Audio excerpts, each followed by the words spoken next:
ওই আম্মা বিভিন্ন জায়গায় টাকা রাখতেন, পানের বাটায় টাকা রাখতেন, সেখান থেকে ওই টাকা চুরি করতাম শুধু সালমান শাহ ভাইয়া। বিশ্বের সেরা হিরো হচ্ছে সালমান শাহ। আসলে আমরা তো চাচ্ছি যেন সালমান শাহ ভাইয়া প্রজন্ম থেকে প্রজন্মর মাঝে যেন বেঁচে থাকেন। দুষ্কৃতীরা চেয়েছেন যে সালমান শাহ ভাইয়াকে এই দুনিয়া থেকে সরিয়ে দিতে, এমনকি চলচ্চিত্র থেকে সরিয়ে দিতে, কিন্তু সেটা কি পেরেছে তারা? মোটেও না।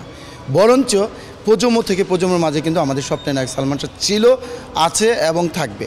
একটা জিনিস লক্ষ্য করেন, আজকে আমরা এখানে মুভি দেখতে আসছি, আমাদের সাথে আমাদের ছেলেমেয়েরাও কিন্তু আসছে।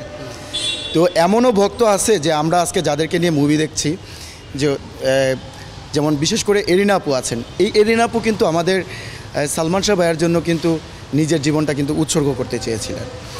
তো আসলে কেমত থেকে কেমত মুভিটা আমি সর্বপ্রথমেই একদম ফার্স্ট শো ঈদের দিন আমি 3টা শোই দেখেছি। আপনার 12টা থেকে 3টা থেকে 6টা, 6টা থেকে 9টা, মানে বের হয়েছি। প্রথম দেখেছি একা, তারপরে দেখেছি আমার কাজিনদের সাথে, পরবর্তীতে আমার ফ্রেন্ডদের সাথে আমি মুভিটা দেখি। তো তাদের কাছে টিকিট ছিল, বললো যে চল দেখি। তারা একবারই টিকিট নিয়ে নিয়েছিল।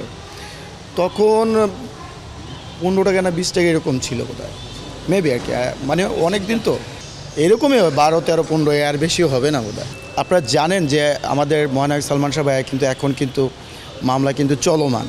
আর আপনারা এটাও জানেন যে এখন কিন্তু এই যে আসামিদের ধরা হচ্ছে না বা করা হচ্ছে না, তো সালমান শাহ ভক্তপ্রেমীরা কিন্তু এখন কিন্তু এমনিতেই একটু অন্যরকম আছে। তো এটাও ভালো করে জানেন যে সালমান শাহ ভক্তরা কিন্তু অনেক ক্রেজি, মানে এতটা ক্রেজি বলার বাইরে। মানে আমার মনে হয় না যে এই পৃথিবীর বুকে আমার মনে হয় না যে কোনো সুপারস্টারের জন্য, বা দেখেন মাইকেল জ্যাকসনও কিন্তু ছিল। মাইকেল জ্যাকসন কিন্তু বিশ্বের সেরা পপ তারকা এবং ডান্সার ছিলেন, কিন্তু তার জন্য বলতে পারবেন যে কয়জন ভক্ত নিজের জীবনটা উৎসর্গ করেনি। তো যেখানে ইতিহাস তৈরি করে সালমান শাহ, ইতিহাস তৈরি করেছেন সালমান শাহ। আমি তো বলবো যে বিশ্বের সেরা যদি হিরো থাকে, তাহলে আমার কাছে, এটা জানি না অন্যদের কাছে কি, কিন্তু আমি এটাই মনে করি যে বিশ্বের সেরা হিরো হচ্ছে সালমান শাহ। আর বিশ্বের সেরা যদি ভক্ত বলেন, সেটা তো হচ্ছে সালমান শাহ ভক্ত, কারণ সেটা জীবন দিয়ে প্রমাণ করে দিয়েছে সালমান শাহ ভক্তরা। আসলে তখন কিন্তু আমরা কিন্তু স্টুডেন্ট ছিলাম, আমাদের কিন্তু টাকা দিত না। আর টিফিনে টাকা দিত 1 টাকা। 1 টাকা দিয়ে আপনার আইসক্রিম পাওয়া যেত, 4 আনা করে আইসক্রিম ছিল, 8 আনা করে আইসক্রিম ছিল।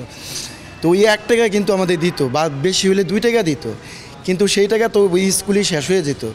কিন্তু এই টাকা কিভাবে, মুভি দেখার এত টাকা কিভাবে পেতাম? আমার বাটা আছে না, পানের বাটা টাকা রাখতো। আজকে সত্যি কথা এটা বলতে দ্বিধাবোধ করি না। আসলে ওই আম্মা বিভিন্ন জায়গায় টাকা রাখতেন, পানের বাটায় টাকা রাখতেন, সেখান থেকে ওই টাকা চুরি করতাম শুধু সালমান শাহ ভাইয়ের জন্য। ওই টাকা ওইখান থেকে চুরি করে এই মুভি দেখতে চলে আসতাম। শুধু আমি না, এরকম অনেক সালমান শাহ ফ্যান যারা ছিল, মানে ভক্ত যারা আছে, ওই সময় এত টাকা কই পাবে? এত টাকা তো পাওয়ার তো প্রশ্নই ওঠে না।